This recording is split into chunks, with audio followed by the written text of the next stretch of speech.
इस वीडियो में आप सभी किसान भाइयों के साथ मैं यही जानकारी शेयर करने जा रहा हूं कि जब मेरे फार्म पर इकोलाई पोल्ट्री की डिजीज़ वो आ गई थी, तो मैंने अपने बर्ड की रिकवरी कैसे की, उनको कौन सी मेडिसिन दी थी, कैसे इनका ट्रीटमेंट किया था। तो सबसे पहले जहां पर मैं इकोलाई को लेकर ये बात बता दूं कि इकोलाई की जो दिक्कत है वो आपके बर्ड में किसी भी एज में आ सकती है। और जब बर्ड के भीतर बैक्टीरियल इन्फेक्शन की शुरुआत होती है तो बर्ड अपने जो स्टार्टिंग सिम्टम होते हैं वो आपको ज़रूर बताता है। तो फर्स्ट स्टेज में क्या रहता है कि बर्ड के भीतर एक साउंड आता है, आवाज़ आता है, चिक चिक की जो साउंड रहती है, और ये जो साउंड कम होती है। और मोर्टेलिटी फर्स्ट स्टेज में बिल्कुल नहीं रहती है। जब आपका बर्ड है वो सेकंड स्टेज में आ जाता है इन्फेक्शन की, तो उसमें जो चिक चिक की साउंड तो बढ़ती ही बढ़ती है, साथ में मोर्टेलिटी स्टार्ट हो जाती है। बर्ड की आंखें सूजने लगती है, मुंह सूजने लगता है, उनकी टांगें है बिल्कुल सूख जाती है। बर्ड है जब आप उसको उठाते हैं वो बिल्कुल खोखला आपको दिखाई देता है, उसका वेट नहीं होता है, छींक मारता है, और साथ ही साथ जो है मोर्टेलिटी स्टार्ट हो जाती है। तो ये थी सेकंड स्टेज की कहानी। और अब बात कर लेते हैं थर्ड स्टेज की, जो कि सबसे खतरनाक है। इसको लेकर ये ही कहा जाता है कि जो आपके बर्ड थर्ड स्टेज में पहुंच जाते हैं बैक्टीरियल इन्फेक्शन के, तो उनके जो बचने के चांसेस है वो लगभग नामात्र ही रह जाते हैं। इसलिए आपको कोशिश यही करनी चाहिए कि आपके फार्म पर किसी भी तरह से बैक्टीरियल इन्फेक्शन ना आए, ना वो CRD हो, ना ही किसी तरह का डायरिया हो।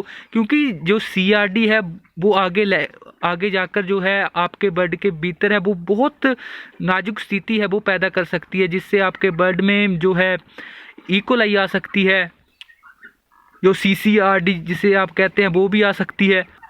तो जब हमारे बर्ड किसी तरह से मोर्टेलिटी स्टार्ट हो जाती है और ये कन्फर्म हो जाता है कि हमारे बैच में जो है इकोलाई आ गई है, तो इसके लिए हम जो है एंटीबायोटिक स्टार्ट कर देते हैं। लेकिन हम इस पर काम नहीं करते हैं कि किस वजह से ये हमारे फार्म पर आई।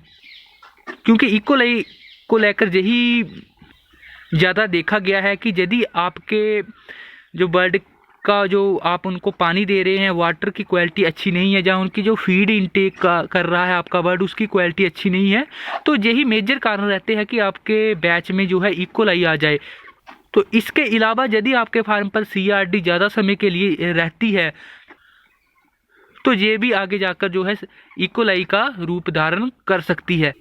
कहने का मतलब यही है कि आपने एंटीबायोटिक तो चला लिया, लेकिन यदि आपने काम नहीं किया कि आपके फार्म पर ये जो प्रॉब्लम आई ही क्यों, कहाँ से इसकी शुरुआत हुई, कहाँ पर चूक रह गई, तो वहाँ पर यदि आप कितनी भी अच्छी क्यों नहीं इनको मेडिसिन दे रहे हैं, एंटीबायोटिक दे रहे हैं, लेकिन आपका बर्ड जल्दी रिकवर नहीं करेगा। क्योंकि आपने यदि ये इनके पानी की वजह से आई है, जो ये पानी आपका बर्ड पी रहा है, आपने उसके लिए यदि कोई अच्छा सा वाटर सैनिटाइज़र नहीं यूज़ किया, आप उनको भर भर कर अच्छा कोई एंटीबायोटिक चलाई जा रहे हैं, तो इससे बर्ड आपका जल्दी रिकवर नहीं करेगा। और दूसरा है कि इसका जो वेट है उस पर भी बहुत ज़्यादा असर पड़ता है। क्योंकि ये तो आप सभी जानते ही हैं कि जब हम एंटीबायोटिक चलाते हैं कि जो बर्ड के भीतर बैड बैक्टीरिया पनप चुका है उसको ये नष्ट करे, तो बैड बैक्टीरिया तो एंटीबायोटिक नष्ट कर ही देता है, लेकिन उसके साथ साथ जो गुड बैक्टीरिया है, अच्छा बैक्टीरिया है, उसको भी ये नष्ट कर देता है। तो इसी कारणवश हम जब भी कोई, चाहे आपके बर्ड में कोई CRD आ जाए या फिर इकोलाई आ जाए, तो उसके साथ साथ हम ज़रूर ये रेकमेंड करते हैं कि आप इनको जो है अच्छा सा कोई मल्टीविटामिन ज़रूर चलाएं। इस वीडियो को और आगे बढ़ाने से पहले अपने बारे बता दूं कि मैं हूं सन्नी, बेसिकली बिलोंग करता हूं पंजाब के डिस्ट्रिक्ट होशियारपुर से।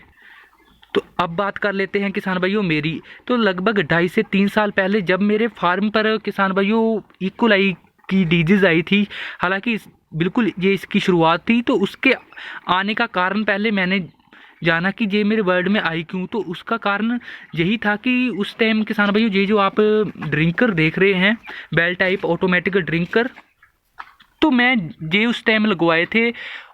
और उस टाइम जो मैं इनको मेडिसिन लगाता था, जो भी इनके लिए मल्टीविटामिन रहते थे, लिवर टॉनिक रहता था, तो वो मैं डायरेक्टली इनका जो वाटर टैंक है उसमें दे देता था। तो उसके वजह से क्या हुआ कि ये जो आप पाइपलाइन देख रहे हैं ये बिल्कुल ब्लॉक हो गई थी, इसमें जो मेडिसिन है वो जम गई थी और उसकी वजह से मेरे बैच में जो है इकोलाई आनी स्टार्ट हो गई थी। तो उस टाइम जो मेरा किसान भाई वो बर्ड था वो लगभग 27 से लेकर 28 दिन यानी कि 27 टू 28 डे ओल्ड था। तो तब मैंने जो इनको मेडिसिन चलाई थी वो था किसान भाई वो टाइलोसिन टार्ट्रेट लिवोफ्लोक्सिन। टाइलोसिन टार्ट्रेट 1 ग्राम 1 लीटर पानी में, और ऐसे ही लिवोफ्लोक्सिन 1 ग्राम 1 लीटर पानी में, और इसके साथ साथ 15 ml 100 बर्ड के पीछे लीवर, और साथ ही 10 ml जो है मल्टीविटामिन मैं 100 बर्ड के पीछे इनको चला रहा था। तो ये जो 24 घंटे की मैं डोज है वो लगातार दे रहा था इनको। तो ये जो मेडिसिन है लगभग मैंने 4 से 5 दिन उस टाइम चलवाई थी। तो जो मैंने आपको दोनों एंटीबायोटिक बताए, टाइलोसिन टार्ट्रेट और लिवोफ्लोक्सिन, ये बिल्कुल कॉस्टली पड़ रहे थे, क्योंकि उस टाइम मुझे जैसे याद है कि 4 से 5 दिन जब मैंने मेडिसिन चलाई थी तो एक दिन की मेडिसिन का मेरा जो खर्च आ रहा था वो लगभग 3000 के पास था 1000 बर्ड के पीछे। तो कहने का मतलब यही है कि 12 से लेकर 15,000 की मैंने मेडिसिन लगा दी थी सिर्फ 1000 बर्ड के लिए 3-4 दिन के लिए।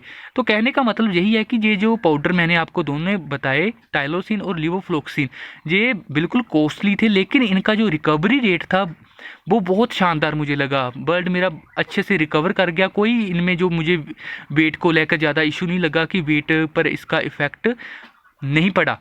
इस केस में आप देख सकते हैं कि आपको बर्ड का पूरा जो लीवर और हार्ट है वो वाइट मेम्ब्रेन से भरा हुआ दिखाई पड़ रहा है।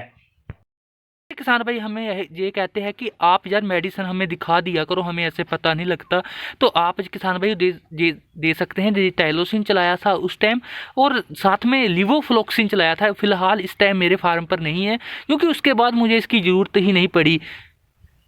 मैं आपको फिर रिपीट कर दूं, ये टाइलोसिन है, इसके साथ जो मैंने चलाया था वो लिवोफ्लोक्सिन। तो बहुत से किसान भाई जो है इकोलाई में भी जो एनरोफ्लोक्सिन आती है BH के साथ उसके साथ जाते हैं, या लिवोफ्लोक्सिन BH के साथ आती है उसके साथ जाते हैं। हालांकि इसके रिजल्ट भी अच्छे हैं, लेकिन जो मैंने पर्सनली यूज़ किया था, क्योंकि सनी पोल्ट्री पर हम जो पर्सनली यूज़ करते हैं, पहले अपने फार्म पर देखते हैं, तो वही बातें हम आप सभी के साथ शेयर करते हैं। तो ये आप मल्टीविटामिन देख सकते हैं कि ये एक मल्टीविटामिन है, देख ही रहे हैं कि लीवर टॉनिक है। तो जहाँ पर मेरी आपसे यही गुजारिश है कि बहुत सी सैकड़ों हज़ारों की तादाद में कंपनी है, आपको ये नहीं देखना होता है कि आपने इसी के साथ ही जाना है, तो आप किसी के साथ भी जा सकते हैं। क्योंकि एक कंपनी है वो आपको टाइलोसिन 500 का दे रही है और दूसरी कंपनी वही टाइलोसिन आपको लगभग 1000 का दे रही है। तो आपने अपनी पॉकेट की तरफ भी देखना होता है कि आपके पास प्रोडक्ट भी अच्छा आ जाए और आपका जो उससे आपको परिणाम है, रिज़ल्ट है, वो भी अच्छे मिले। क्योंकि कहीं ये ना हो जाए कि ऊंची दुकान और फीका पकवान, हम सिर्फ कंपनी का नाम ही देखते रहें यार ये कंपनी अच्छी है। क्योंकि हर कंपनी, मैंने आपको पहले भी बताता ही रहता हूँ कि कोई भी कंपनी डूबने के लिए मार्केट में नहीं उतरती। और दूसरी गुजारिश, जो मेरे किसान भाई मुझे पंजाब और हरियाणा से देखते हैं और उनको यदि पोल्ट्री फीड की रिक्वायरमेंट रहती है, अच्छी FCR वाली पोल्ट्री फीड की यदि उनको रिक्वायरमेंट रहती है और अच्छा रेट हम उनको ज़रूर प्रोवाइड करेंगे, तो वो मुझे नीचे कमेंट में बता सकते हैं, जहाँ उनको जो है मेरा व्हाट्सएप नंबर मिल जाएगा, वहाँ पर वो मुझसे रब्ता कर सकते हैं। जहाँ कुछ किसान भाई दूसरी स्टेट से बिलोंग करते हैं और उनकी रिक्वायरमेंट 5 से लेकर 7 टन फीड की रहती है, तो वो भी हमें जो है नीचे कमेंट में अपना जो भी ये रिक्वायरमेंट है वो बता सकते हैं। आप सभी किसान भाइयों का बहुत बहुत धन्यवाद।